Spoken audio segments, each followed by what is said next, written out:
You know what the most boring day of the 20th century was? The most boring day? April 11th, 1954. What happened on April 11th, 1954? Well, apparently, not too much. You see, a British computer scientist fed 300 million facts from the popular media of the day into a computer he programmed. And after putting in all those facts in the computer determined that the most boring day of the 20th century was April 11th, 1954. On that day, supposedly nothing important happened. No famous person was born, no celebrity died, nothing exploded, no war broke out, no house collapsed. As one commentator noted, the way the media thinks, and maybe even the way that we think, is that for something to be a true event, it has to be something that shrieks or stinks or explodes.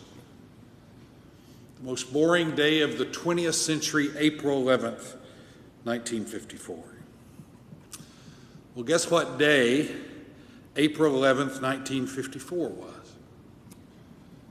It was Passion Sunday.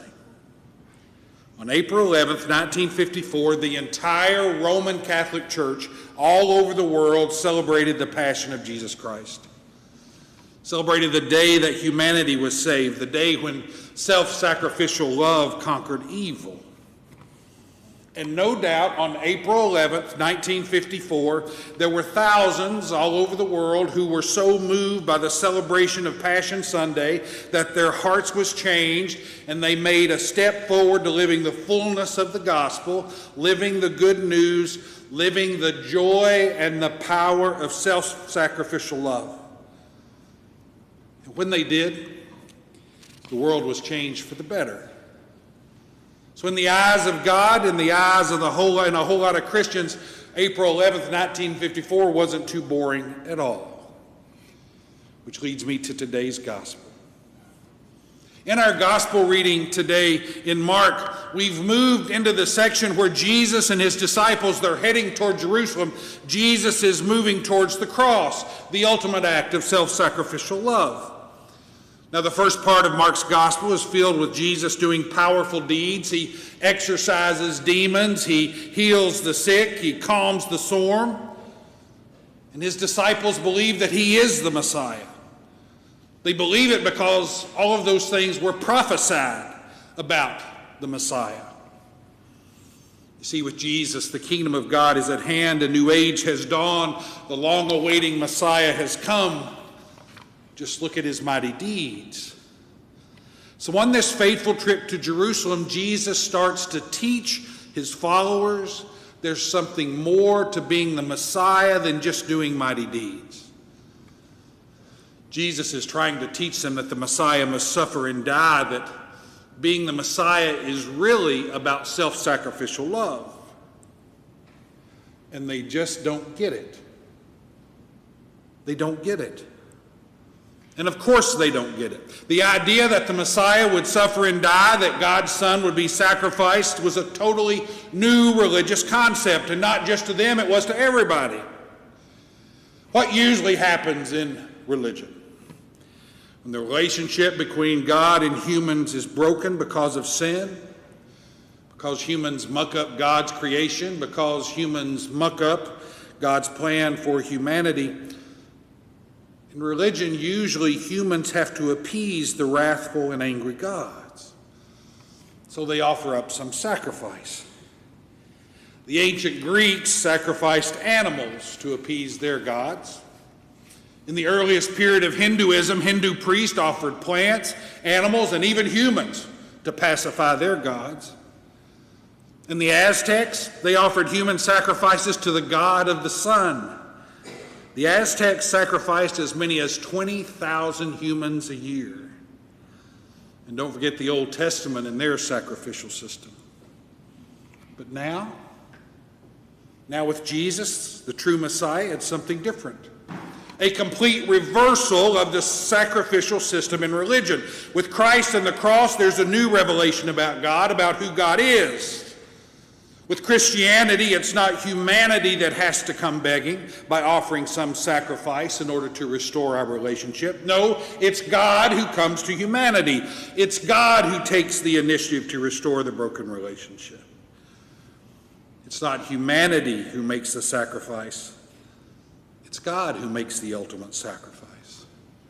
Completely unheard of. Turns religion on its head. No wonder the apostles were so confused. No wonder they didn't get it at first. With Christ and the cross, God reveals God as being a being of complete self-sacrificial love, a God who loves so foolishly, even to the point of humiliation, in order to save us in a fallen world. And then there's more. Jesus invites his followers on the road to Jerusalem in Mark. He invites his disciples, he invites us to follow him in his mission of self-sacrificial love that will help save the world, and will show the world the great power and joy of self-sacrificial love.